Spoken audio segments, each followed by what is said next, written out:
Dear Nigerians, fellow citizens, we are incubating our problems, claiming we are solving it.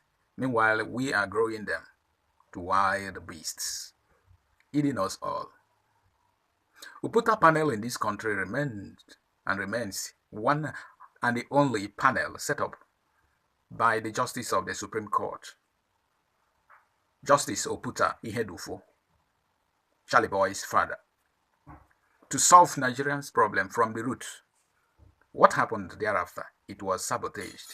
Mr. Bisala, yes, I am going to leave this topic now.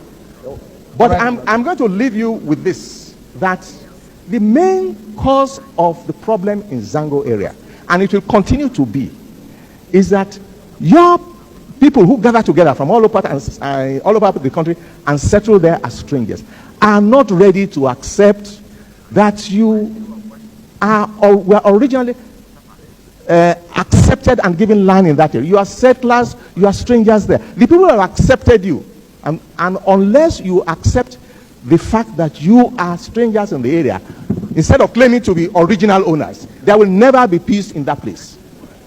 There will never be peace if you still contend that you own the land as against the Achiaps, notwithstanding the fact that Zango is one tiny little spot right in the middle of Katapland.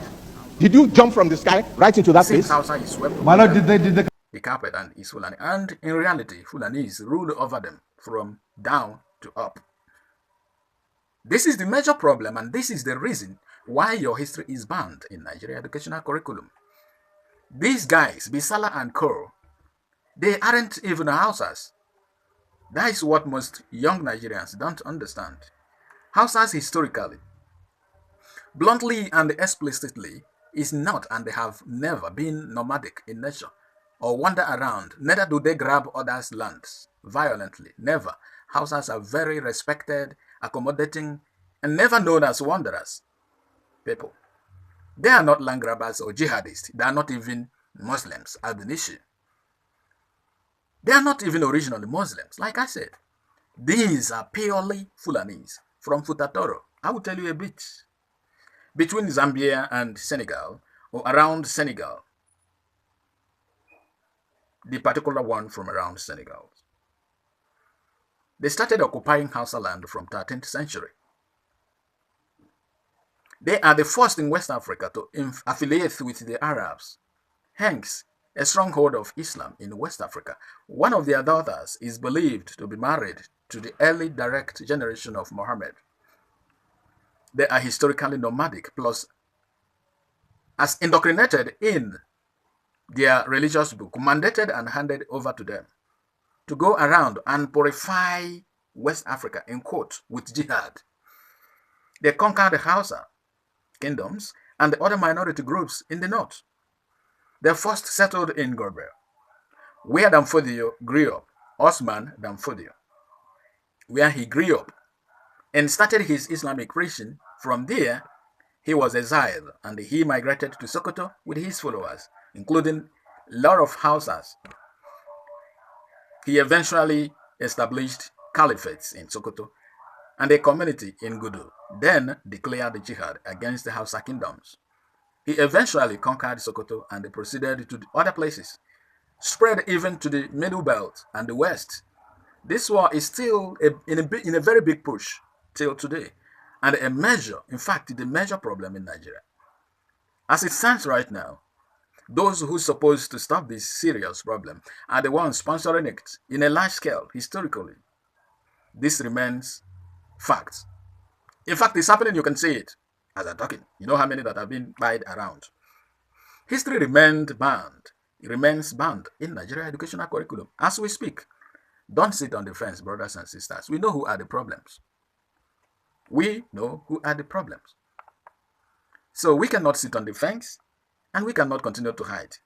The Futatoro nomads, the tribe of Danfodio, Osman Danfodio, and generation, is a branch of Fulani people. Fulani people didn't have a single definitive first settlement in northern Nigeria, but from history, we know they settled in Gobir, Gobir, not Can you tell me categorically that Hausa people are not peaceful? They are Muslims ab initio? They are troublemakers? No, you can never say that. I have a lot of friends of Hausas, and I know for a fact that Hausa people are very peaceful people, never want trouble, people who stayed on their own and they do their businesses. Who brought Jihad to us are those who came to conquer us, and still they are pushing. Up to today, your leaders go to Sokoto, to pledge allegiance with them before they emerge, whatever they want to become in their various regions, pushing that same ideology up to today. This is what led to first the revolution in 1966 to preempt Islamization of Nigeria by Ahmadu Bello's, who was controlling the prime minister then, Tafawa Balewa, using Akintola in the west and Akabaro in the east. They preempted it. That is the reason you and I are still talking in freedom, in quote. Stand up for Israel followers for more updates. I cannot lie for you, brothers and sisters. Know the truth and be safe. Stop being a tool in their hands. Because when a people is taught to hate themselves and their history, it becomes very easy to reprogram. Stand up for what is right. In an unjust society, silence is a crime. Like, comment, and share. Tool in their hands.